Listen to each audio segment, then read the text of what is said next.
भारत की धरती पर कई महान संत और गुरु हुए हैं, लेकिन उनमें एक नाम ऐसा है जिसने बहुत कम उम्र में पूरे भारत की आध्यात्मिक सोच को बदल दिया। वो थे आदि शंकराचार्य। उन्हें जगत गुरु कहा जाता है क्योंकि उन्होंने पूरे भारत में घूमकर सनातन धर्म और अद्वैत वेदांत का प्रचार किया। कहते हैं उनका जन्म कल्याणी के छोटे से गांव में हुआ था। उनके माता पिता भगवान शिव के बहुत बड़े भक्त थे। लंबे समय तक संतान न होने के कारण उन्होंने भगवान शिव से प्रार्थना की और मान्यता है कि शिवजी के आशीर्वाद से ही शंकराचार्य का जन्म हुआ। बचपन से ही शंकर बाकी बच्चों से अलग थे। जहां बच्चे खेल कूद में लगे रहते थे, वहीं शंकर धर्म, वेद और शास्त्रों में रुचि लेते थे। सिर्फ 8 साल की उम्र तक उन्होंने वेदों और शास्त्रों का गहरा अध्ययन कर लिया था।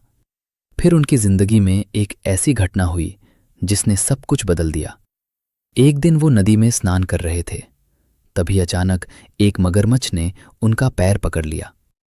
उस समय शंकर ने अपनी मां से कहा, अगर आप मुझे संन्यास लेने की अनुमति दें तो शायद मेरा जीवन बच जाए।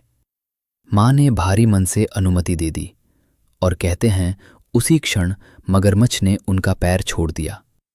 इसके बाद शंकराचार्य ने संन्यास ले लिया और ज्ञान की खोज में निकल पड़े। आगे चलकर वे अपने गुरु गोविंद भगवत्पाद के पास पहुंचे, जहां उन्होंने अद्वैत वेदांत की शिक्षा प्राप्त की। अद्वैत वेदांत का अर्थ था अद्वैत वेदांत, आत्मा और ब्रह्म अलग नहीं बल्कि एक ही हैं। इसके बाद शंकराचार्य ने पूरे भारत की यात्रा की। उन्होंने कई विद्वानों के साथ शास्त्रार्थ किए और लोगों को ज्ञान और सत्य का मार्ग दिखाया। उनका सबसे प्रसिद्ध शास्त्रार्थ मंडन मिश्र के साथ माना जाता है। कहते हैं इस बहस का निर्णय मंडन मिश्र की पत्नी भारती ने किया था। कई दिनों तक चली इस चर्चा के बाद मंडन मिश्र ने शंकराचार्य की बात स्वीकार की और उनके शिष्य बन गए। आदि शंकराचार्य ने भारत की 4 दिशाओं में 4 प्रमुख मठों की स्थापना भी की, ताकि सनातन धर्म और वेदांत का ज्ञान हमेशा जीवित रहे। उन्होंने कई महान ग्रंथ लिखे, जैसे भजा गोविंदम, विवेक चूड़ामणि और सौंदर्य लाहरी।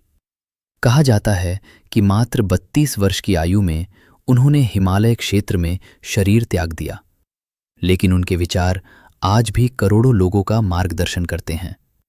आदि शंकराचार्य सिर्फ एक संत नहीं थे, वो भारत की आध्यात्मिक चेतना की आवाज थे।